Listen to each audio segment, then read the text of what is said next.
వాక్య భాగం చదువుకుందాం. ప్రావర్బ్స్ చాప్టర్ 3 verse 5 చదువుకుందాం. సామెతలు 3వ అధ్యాయము 5వ వచనం చదువుకుందాం.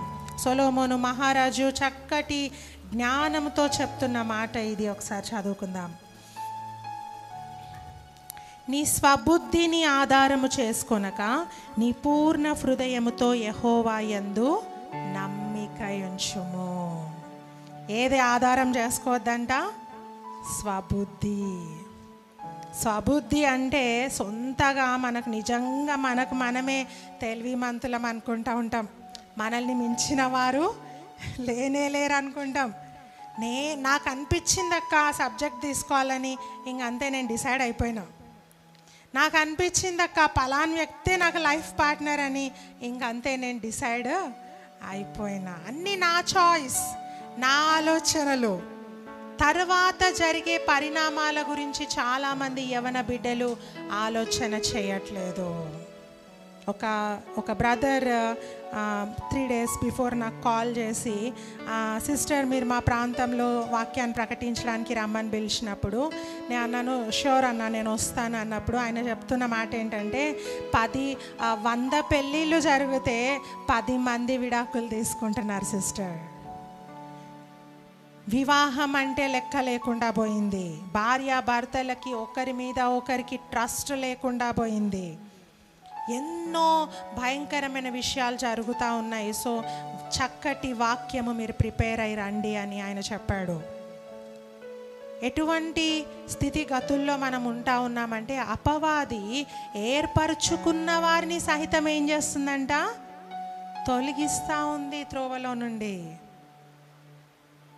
దేవుని నమ్మిన వారే, మళ్ళీ చిన్నప్పటి నుంచి సండే స్కూల్ యూత్ అన్నీ తెలిసిన వారే, యూత్ ఫెలోషిప్స్ అటెండ్ చేసిన వారే, కానీ అపవాది మాటలను ఎక్కువగా నమ్ముతా ఉన్నారు. కొంతమంది స్త్రీలు గొడవపడి వాళ్ళ అమ్మగారింటికి వెళ్తే తల్లి ఏం చెప్పాలా?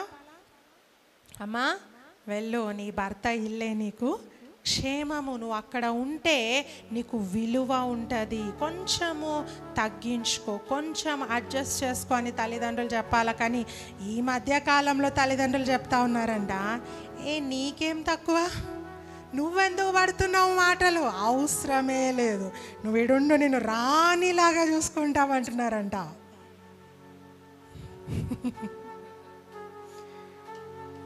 ఆ మాటలు వింటున్నారు, డైవర్స్ ఇచ్చేస్తున్నారు చాలామంది.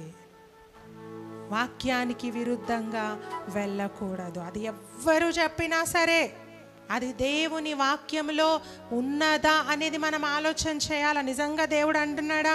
అత్తగారి ఇల్లు వదిలిపెట్టి నువ్వు ఎవరికైతే ప్రమాణం చేస్తావో ఆ వ్యక్తిని విడిచిపెట్టి నువ్వు వచ్చి నీ తల్లిగారి ఇంట్లో ఉండమని వాక్యం చెప్పిందా? No.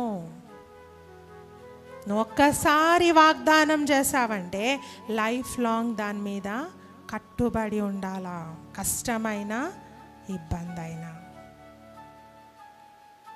We have to remember that we promised to the Lord of Lords and King of Kings. నువ్వు ఇచ్చిన ప్రమాణము పాస్టర్కి కాదు, నువ్వు ఇచ్చిన ప్రమాణము మీ పేరెంట్స్కి కాదు, అక్కడ వచ్చిన పెళ్ళికి వచ్చిన బంధువులకు కాదు. నువ్వు ప్రమాణం చేసింది దేవునికి, సృష్టికర్తకు, నీ వివాహాన్ని ఏర్పరిచిన దేవునికి నువ్వు ప్రమాణం చేస్తావు. కాబట్టి దాని మీద మనం కట్టుబడి ఉండాలి.